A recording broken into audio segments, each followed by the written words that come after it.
Hello दोस्तों, कैसे हो आप सब। Welcome to my channel for my exam. दोस्तों, आज की वीडियो में हम डीएसपीएम से कुछ क्वेश्चन डिस्कस करेंगे। हमने एक 3000 की सीरीज़ स्टार्ट किया हुआ है, जिसमें हम पिछले साल की जो क्वेश्चन आती है, पिछले अलग अलग स्टेट के अलग अलग एग्ज़ाम की जो भी इम्पोर्टेंट क्वेश्चन हैं, जो भी क्वेश्चन आ रही है उसको हम डिस्कस कर रहे हैं। तो ये आज के वीडियो में हम drug store and business management से कुछ क्वेश्चन डिस्कस करेंगे बनती है ना। तो इसलिए आज के वीडियो में हम कुछ डीएसपीएम से क्वेश्चन डिस्कस करेंगे। आपको पता है उड़ीसा की एग्ज़ाम्स आ रही है, फिर झारखंड की एग्ज़ाम आ रही है, इसे अलग स्टेट के अलग अलग एग्ज़ाम्स आ रही है। तो हम चाहते हैं इस साल में आप सभी को सिलेक्शन हो जाए फार्मासिस्ट के। चलिए, अगर आप हमारे चैनल पे नए हैं और आपने अभी तक हमारे चैनल को सब्सक्राइब नहीं किया तो प्लीज़ सब्सक्राइब कर दीजिए और साथ ही बेल आइकन को भी दबा दीजिए ताकि आपको नोटिफिकेशन मिलती रहे। चलिए, आज के क्वेश्चन देख लेते हैं।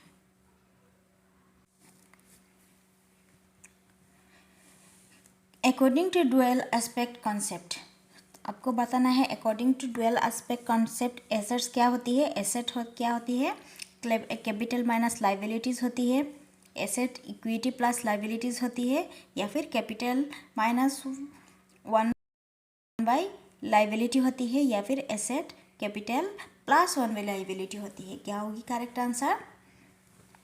According to dual aspect concept asset क्या होती है, एसेट्स का डिफिनेशन क्या होगी? यस, इक्विटी के साथ लाइबिलिटीज़ होना चाहिए।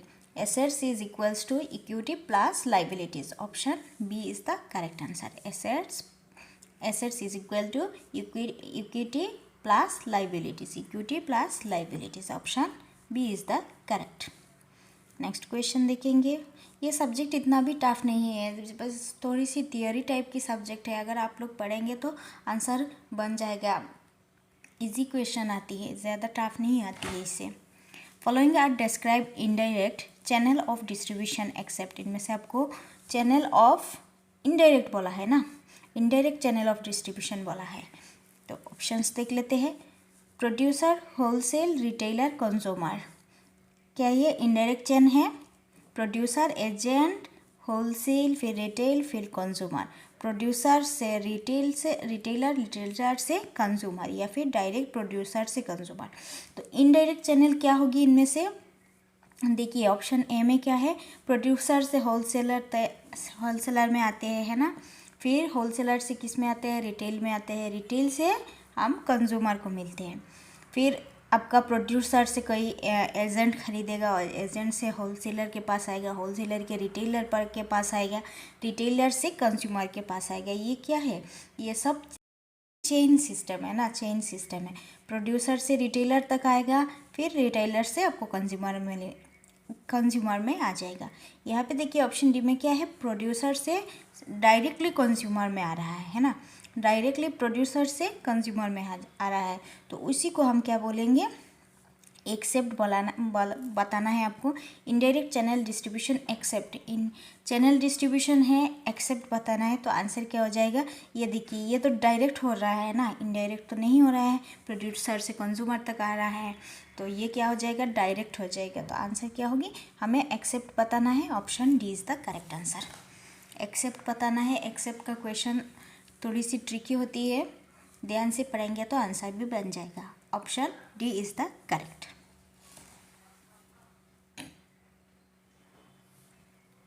चलिए, नेक्स्ट क्वेश्चन देखते हैं। One of the following is not a fix shop large scale retailer. इनमें से आपको बताना है not a fix shop, fix shop बताना है। इनमें से कौन सी फिक्स्ड शॉप लार्ज स्केल नहीं है, लार्ज स्केल बोला है। फिक्स शॉप का 2 टाइप होती है ना, एक होती है लार्ज स्केल और एक होती क्या है, लार्ज स्केल और एक स्मॉल स्केल होती है।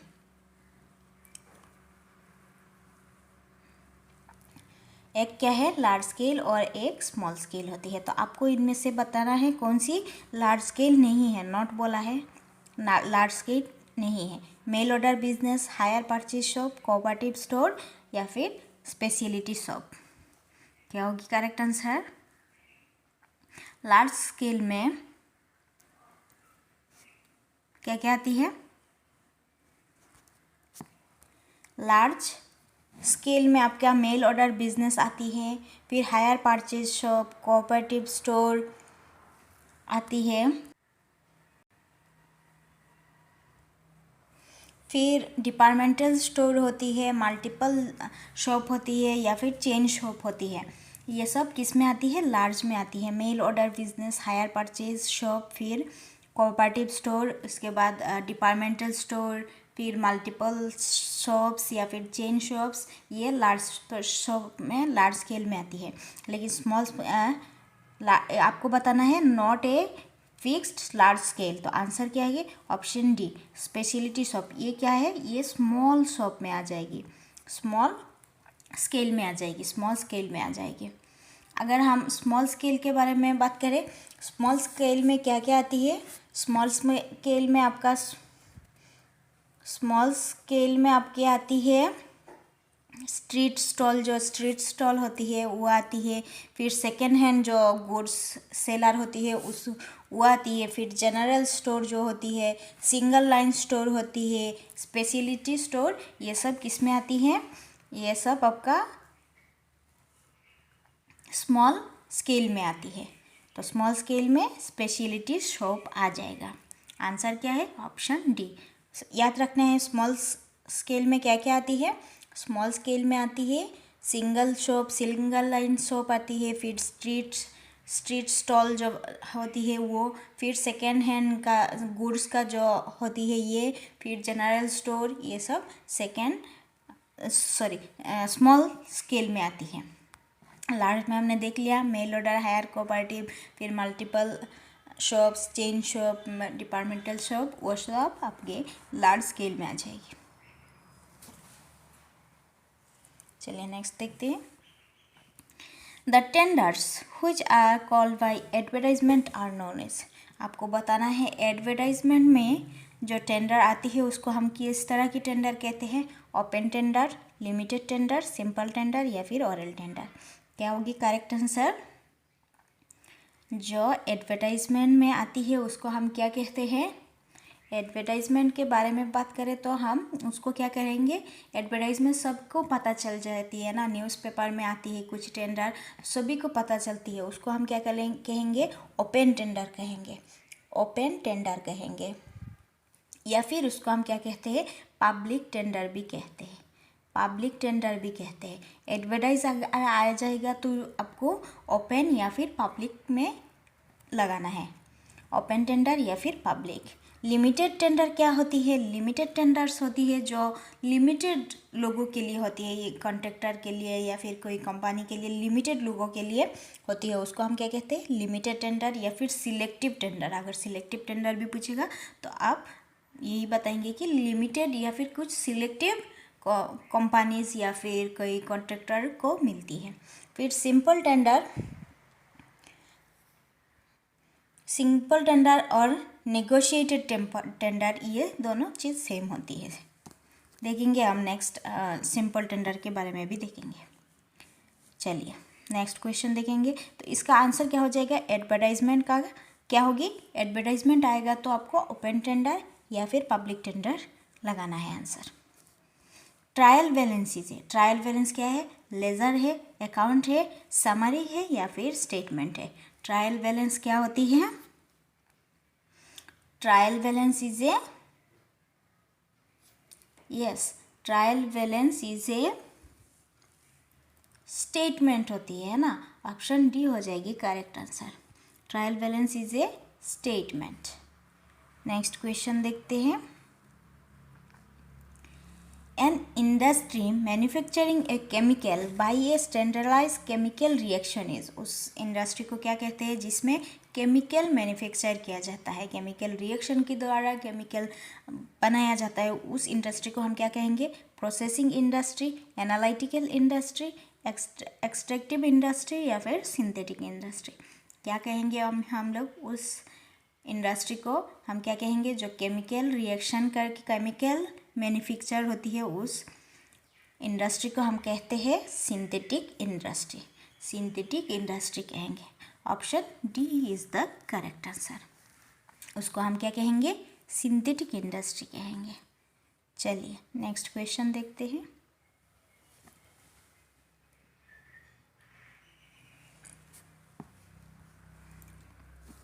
Yes, the tender issue only in those cases where an item of proprietary nature or where repetitive order is to be issued in short period, उसको हम क्या कहते हैं?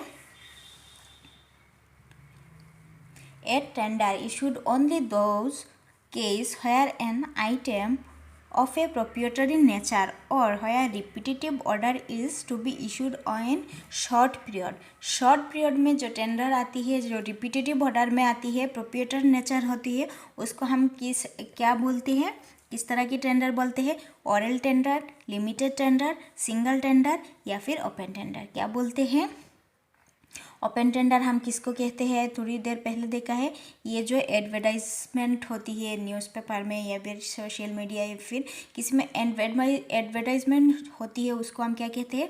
ओपन टेंडर या फिर पब्लिक टेंडर। सिंगल टेंडर किसको कहते हैं? सिंगल टेंडर हम कहते हैं जो रिपीटेड ऑर्डर में होती है, शॉर्ट पीरियड के लिए होती है और प्रोप्रिएटरी नेचर में होती है, उसको हम क्या कहेंगे? सिंगल टेंडर कहेंगे।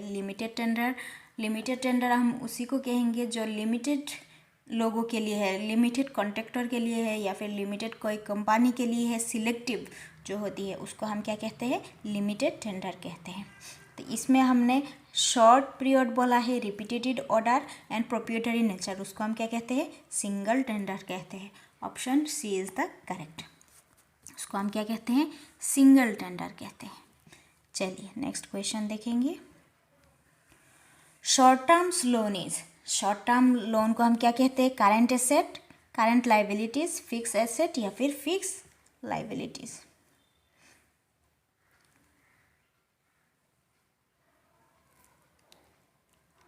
क्या कहेंगे? शॉर्ट टर्म लोन को हम क्या कहते हैं?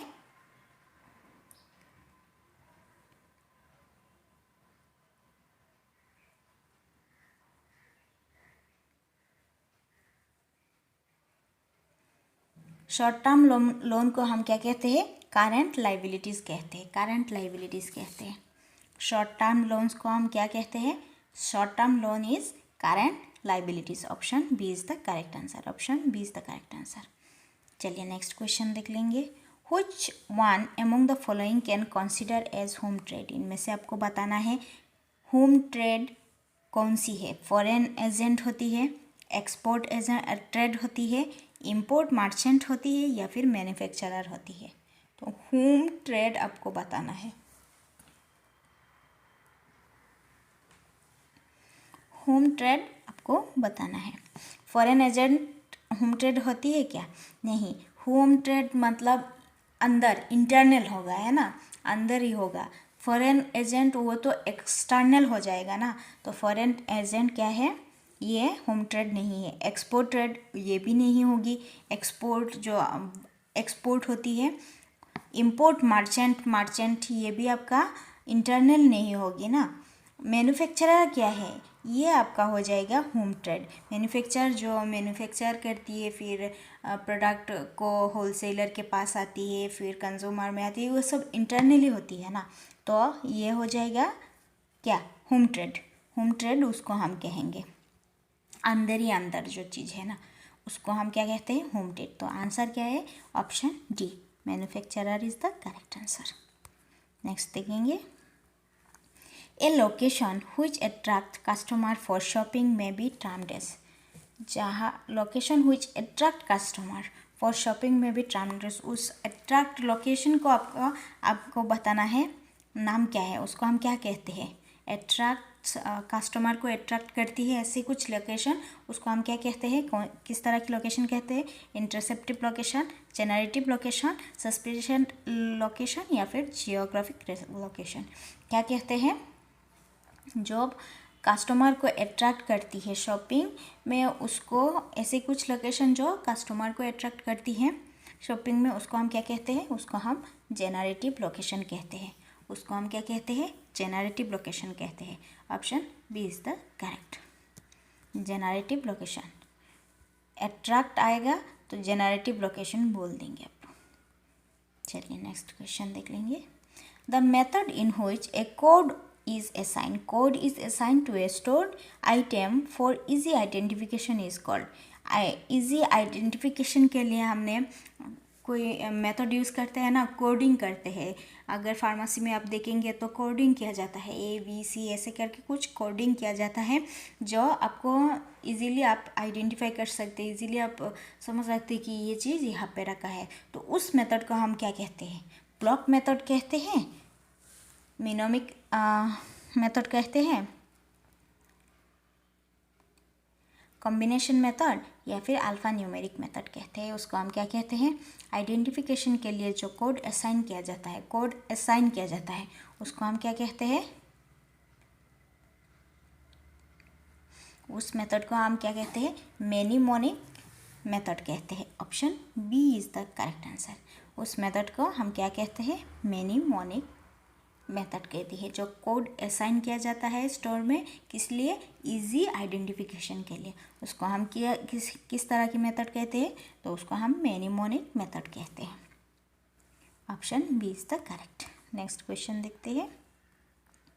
The accounting concept where income is measured by the amount charge for goods sold और service rendered to customer is known as. उसको हम क्या कहते हैं? The matching concept, the revenue realisation concept, cost concept, या एंटिटी कॉन्सेप्ट. क्या कहते हैं? Accounting concept where income is measured by the amount charge. Income is measured by the amount charge for goods sold और service render to customer. आपको accounting concept में बताना है income होती है, उसमें जो अमाउंट ऑफ चार्ज लगती है, गुड्स का जो अमाउंट ऑफ चार्ज लगती है बेचने के लिए, सोल्ड करने के लिए, उसको उस service render to customer is known as. उसको हम किस तरह के कंसेप्ट कहते हैं? तो उसको हम कहते हैं the revenue realisation concept. The revenue realisation concept. जो प्रॉफिट होती है ना, अमाउंट चार्ज पर, उसको हम क्या कहेंगे? द रेवेन्यू रियलाइजेशन कॉन्सेप्ट कहेंगे. Option B is the correct answer. Next देखेंगे. करेंट रेशियो को हम क्या कहते हैं? Balance sheet ratio, profit and loss ratio, combine ratio, या फिर none of the above. Current ratio को हम क्या कहते हैं? करेंट रेशियो को हम क्या कहते हैं? करेंट रेशियो को हम कहते हैं balance sheet ratio. Option A is the correct. Current ratio को हम क्या कहते हैं? Balance sheet ratio. चलिए नेक्स्ट देखेंगे. The cooperative society is required to be registered under the cooperative society act. Cooperative society is required to be registered under the cooperative society act. कौन सी साल में आई थी कोऑपरेटिव सोसाइटी एक्ट? जिसमें register होना पड़ता है कोऑपरेटिव सोसाइटी के लिए.